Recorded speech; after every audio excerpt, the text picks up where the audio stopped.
Ecumenism on Mars. Thank you, Dr. Lee, for your generous introduction this morning. And it is a truly honor to be here with you today. God has spoken. God has spoken.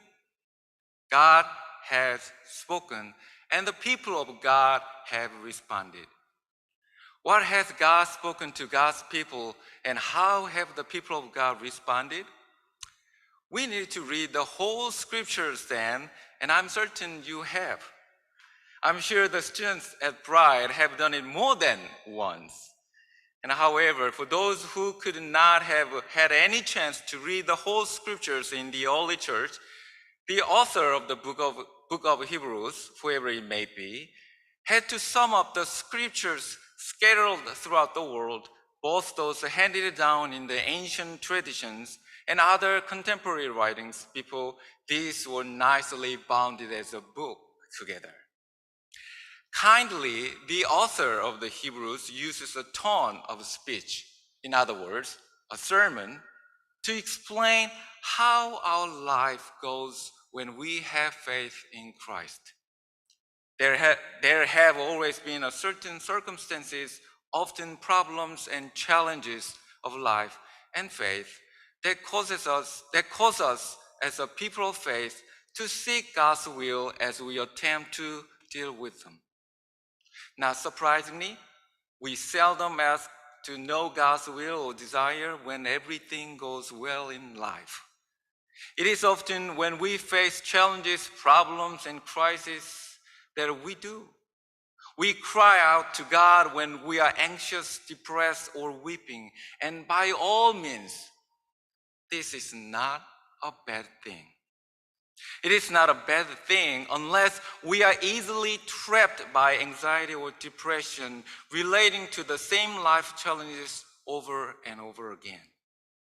We could be oppressed by unjust power or life challenge, but we should not place ourselves into a permanent status of depression because of these things. Let's look to Christ. He had to endure hostility by the earthly powers to the extent that a human being couldn't bear. However, he endured because he lived for what was to come. Also, the author of Hebrews reminds us that we have one another. We are willing to walk together in life's journey, and we have the forebearers of faith who walked in this path ahead of us. We are surrounded by so great a cloud of witness, says the author of the Hebrews. We live under whatever life throws at us, but we must not despair because we live for tomorrow. Of course, there is a tension between our reality and what ought to be. Sometimes we feel it is hard to live with that tension, and of course, we are impatient to see what will come. Christians are supposed to be well disciplined to live in that tension. However, I understand this is not easy. That is why we have many books in the Bible. And historically, some Christians have withdrawn themselves into only a spiritual reality, which I understand as something with no substance, content, or visibility. The tension between what it is and what is to come was unbearable to them. Our spirituality matters, yet our spiritual life should also be lived out in our world today to nourish ourselves, to live with a hope for tomorrow. We live here today for what it is to come tomorrow. That is what the author of Hebrews would like to say. Once again, it is challenging to live today for tomorrow.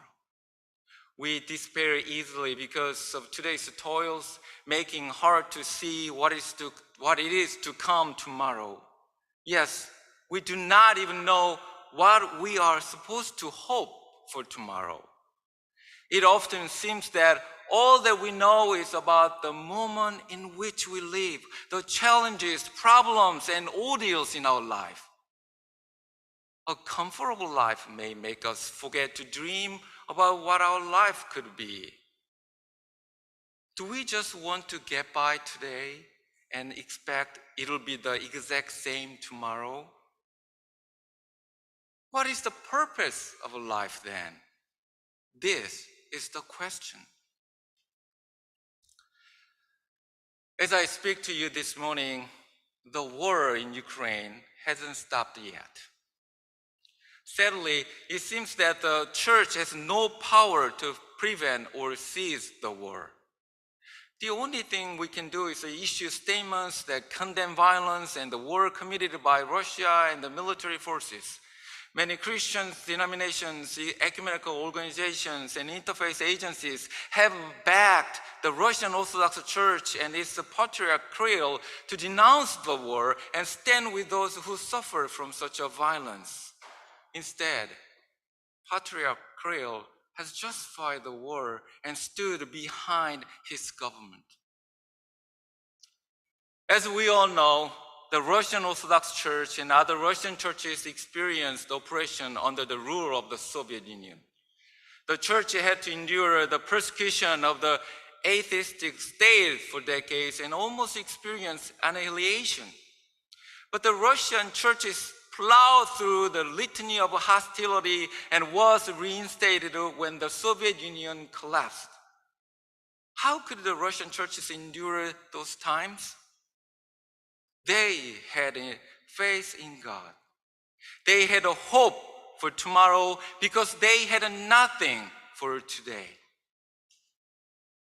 Ironically, after the Russian Orthodox Church has been revived and deeply integrated into society and the government, it seems that the Russian Orthodox Church is only interested in today, now, because they have something to guard now. Probably the church fears losing its status once again by going against what the leaders of the country are enacting. Patriarch Kirill has been burdened with keeping the church safe in this time of trial. He may not be able to freely speak against what Kremlin does. I understand that if the church rejects what Moscow does, there might be no church for tomorrow. I'm not just criticizing the Russian church particularly this morning. This criticism applies to us, Christianity, Christians in the world today. With this war, I'm afraid that the world may be falling into the trap of the Cold War ideology once again. The church may also be divided by the same political ideology. You are either a friend or foe. You are either good or evil. It seems to me that the people love this dichotomy. It is straightforward and easier to understand the world this way. We only need to care for people and things within our fence in this logic.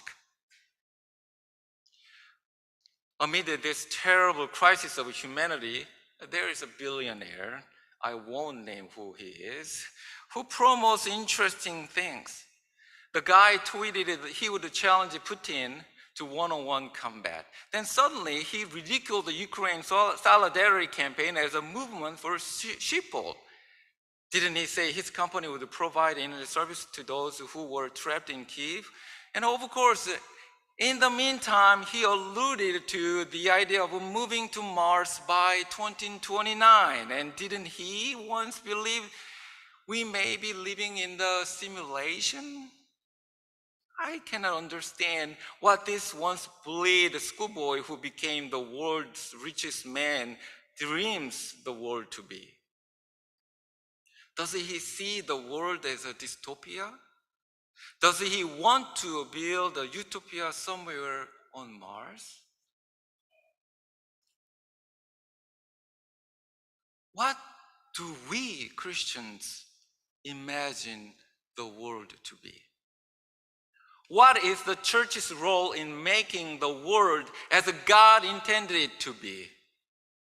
Are Christians able to imagine God's design for the entirety of humankind and the creation now? I'm afraid we might not.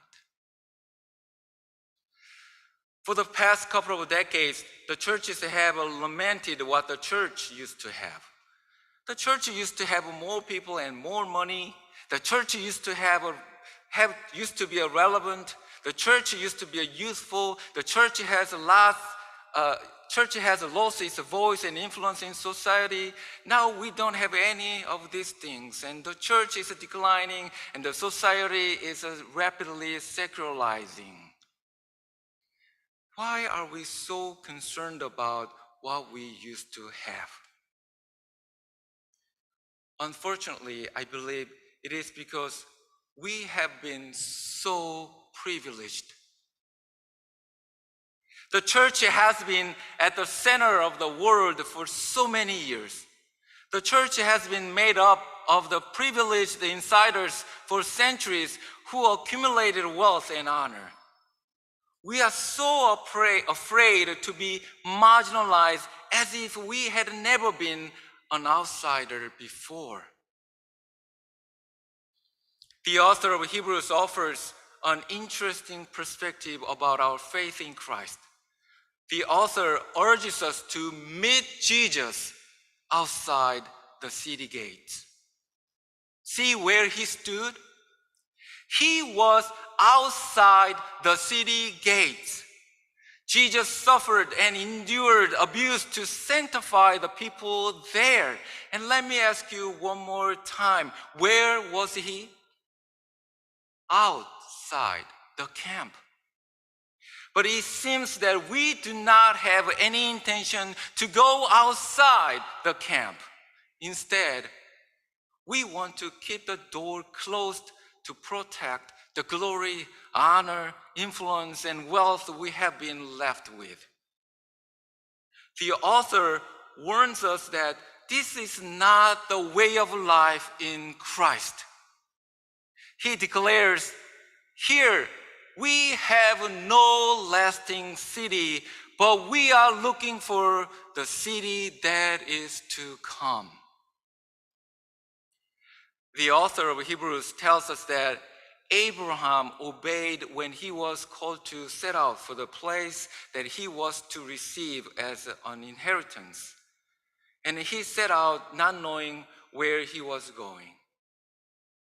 God has promised the land to Abraham, and it doesn't mean that he didn't have a land or possessions where he was. He had already accumulated enough wealth and livestock in his hometown. Yet God told him to leave for new land. He had to leave behind what he already possessed.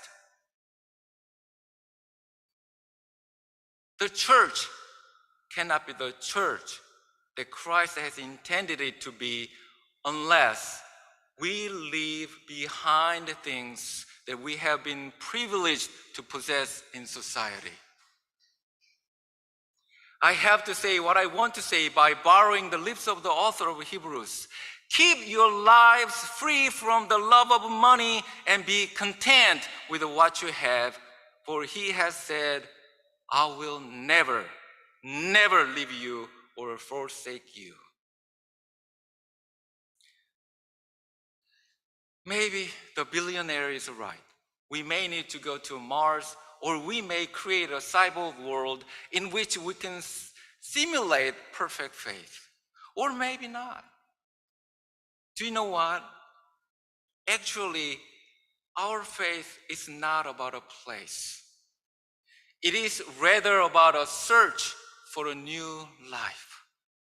It is about a journey itself. In our life, neither what nor where matters. What matters most in our life is how we live. I'm serving a denomination born out of a desire for Christian unity. Ironically, the founding document was titled The Last Will and Testament of the Springfield Presbytery. It begins its imprimis with this phrase: "We will that this body die, be dissolved, and sink into union with the body of Christ at large."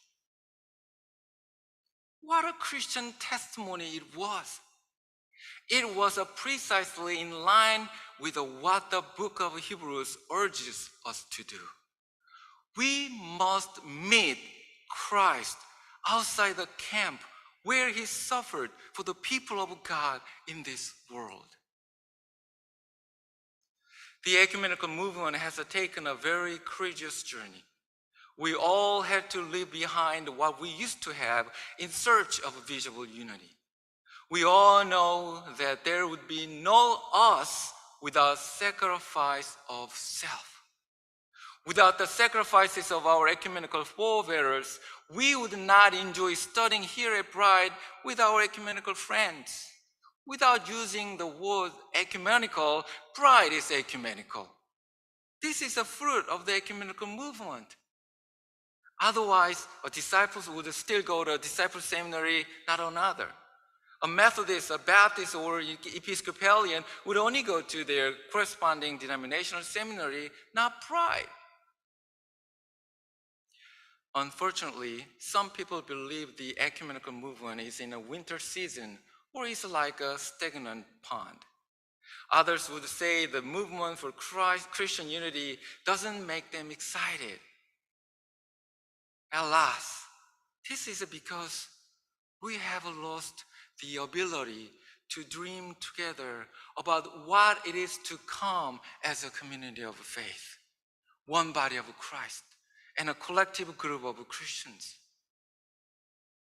It is because we are so burdened by today. It is because we have too much to guard and protect. We all know for sure that the church can be the same as it used to be, especially after the COVID-19. The challenge is that we cannot imagine what will come after this pandemic.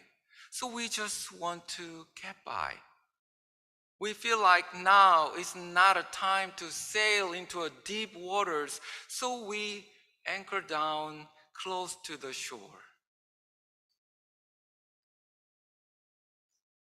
It is a time for the churches to become God's one church again and dream of one body of Christ in this ever-changing world. Now is the time for the churches to meet at the one table of the Lord. It is the time for the churches to leave behind what we have and live for tomorrow's land. COVID-19, a plan to move to Mars, a trend to reside in a cyber world, secularization, the polarization of politics and wealth and wars and environmental crisis, and so many challenges urge the churches to meet Jesus outside the city gates. Are we looking to Jesus? Then let's meet him outside the camp. He'll once again teach us how to dream and what to dream about ourselves, the church, and the world. And let's go to Christ. Let's go to Christ, please, as one body of Christ.